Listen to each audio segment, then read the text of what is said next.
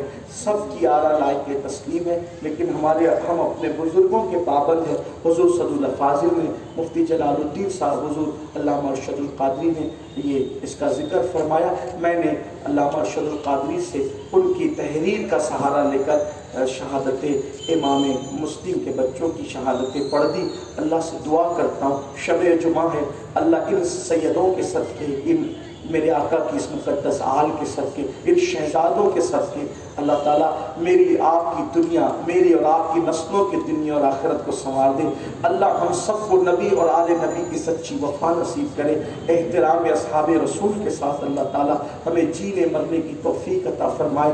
جس دین کے لیے انہوں نے قربانیاں دی ہے اللہ تعالیٰ اس دین پر ہمیں مر مٹنے کا جذبہ عطا فرمائے۔ ان کی قربانیوں کو محسوس کرتے ہوئے اللہ تبارک و تعالیٰ ہمیں بھی دین کی طرف مائل ہونے کی توفیق عطا فرمائے، نمازوں کا پابند بنائے، شریعت کا پابند بنائے، دین کا پابند بنائے، اور اللہ رب العزت ہم سب کو جرائم سے بچائے، گناہوں سے بچائے انشاءاللہ تبارک و تعالیٰ۔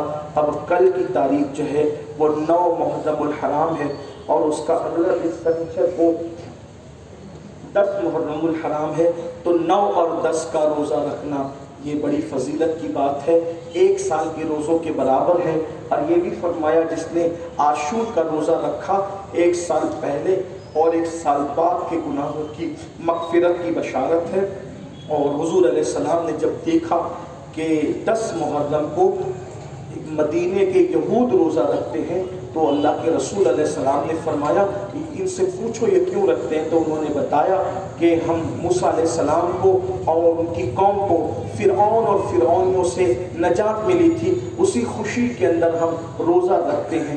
تو میرے آقا علیہ السلام نے فرمایا موسیٰ ہمارے پیغمبر ہیں، ہم ان سے زیادہ حقدار ہیں موسیٰ علیہ السلام کا دن منانے کے حوالے سے، البتہ یہ 1 رکھتے ہیں تو ہم ان کی مشابہت سے بچنے کے لیے 2 رکھیں گے، یعنی 9 اور 10 کو رکھیں گے۔ تو اس لیے 9 اور 10 کو روزہ رکھنا یہ سنت ہے اور اس کی بڑی فضیلت ہے۔